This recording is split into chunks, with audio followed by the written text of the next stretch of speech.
My Little Pony is owned by Hasbro and DXX Media. Please support the official release. Hello YouTube, T-Sparks here with a few notes about the latest episode. Episode 18, Daring Done.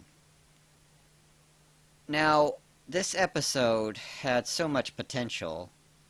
I still feel bad about nitpicking the episodes after episode 14. But I'm not gonna let this crap just go on by just because, they don't want us to criticize anything. Am I taking it too seriously? Sure. But that's what we do. If you don't want to hear nitpicks about this episode, don't watch my video. And anyway, the things about this episode that really didn't make any sense. Before I continue, you should all go check out Miss Antro of Pony's review on this episode. He did a really good job, and I agree with all his points. But be warned, there is some adult language in that review. Now, from what I've seen in this episode, Daring Do is just not very important in Equestria. The stuff that she does doesn't really matter. Now, I know in this episode, she was trying to protect the village from being absorbed into the sand somehow, and internal night in that area. Which doesn't really make any sense. Let's just assume that the curse is real and it would be internal night in that area. How exactly would that function? Like a dome? And Celestia and Luna might not pay attention to what Alizodal does. But if there's an area of Equestria, southern Equestria, where there just happens to be internal night, I think they'd take notice of that. I'm not the biggest fan of Celestia's power, but even I think she could eliminate a spell of that caliber. Hell, even Starlight could stop a spell of that power. And who the heck made all these freaking artifacts back in the day? There's the freaking rings that cause excruciating heat, and now there's some sort of tiara that causes eternal night? Who's creating this crap? And how does it fit in with the equestrian world? When Daring Do first became real and Daring Don't, I didn't mind. I thought it was just a side little thing. It fits well enough, and it was a good character moment for Rainbow Dash. But the more we go on with Daring Do, the least impressive it really is. The main sex has faced far greater threats than anything Daring could ever face. And I'm not really impressed with Daring's adventure capabilities. How exactly did she destroy that statue? Did she run under it and Caballeron's men destroyed it to try to crush her? I don't understand how she would have destroyed that statue. And one of the number one things that ticked me off in this episode was she has gone on literally hundreds of adventures and has never realized she causes collateral damage. How does she not know that? If anything, I'm guessing that she goes back to the areas that she had her adventure in to take notes for her books. So she had to have noticed the damage that Daring Do leaves behind. And the continuity of this episode is really screwed up too. So, Northern Equestria thinks Daring Do is just a character from a book. But Southern Equestria knows Daring Do is real, but don't buy the books because reasons? Why exactly don't they sell the books in the South? And as several other reviewers have already put this out, you're telling me nobody ever went from the North to the South and talked about it?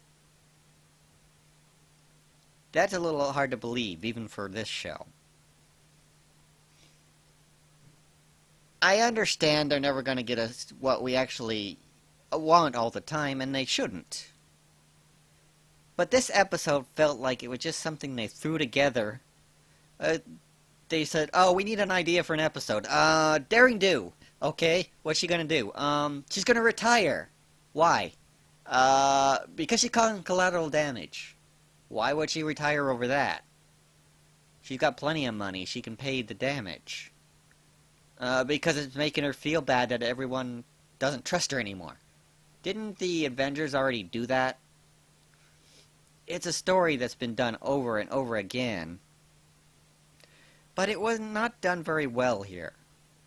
I think a way they could have fixed this episode was make it, instead of collateral damage, Daring actually hurt somebody.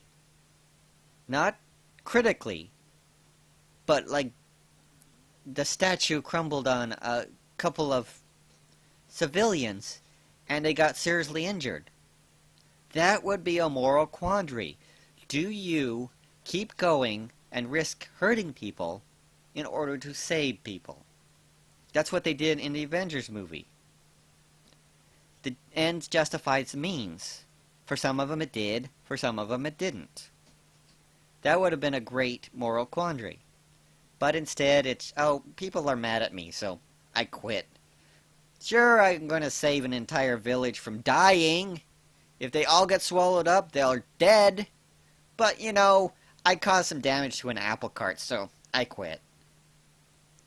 I really loved Pinky in this one, though. She was really on point, giving Rainbow a much-needed reality check now and then.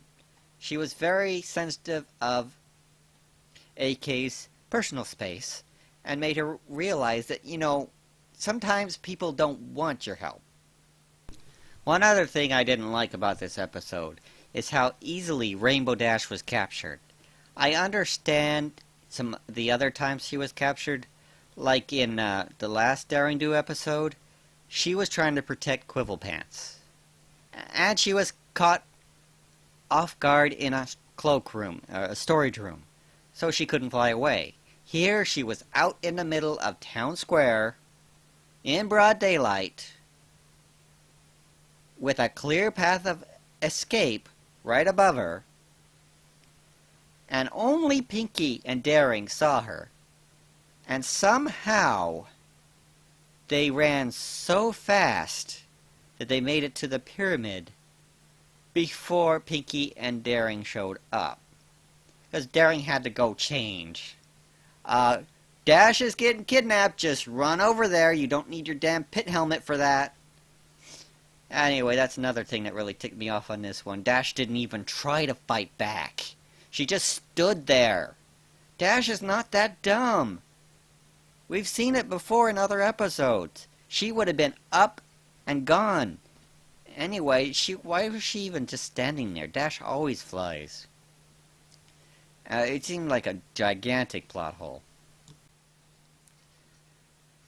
So, I don't want to babble on too long about this, but this episode has made me think of something.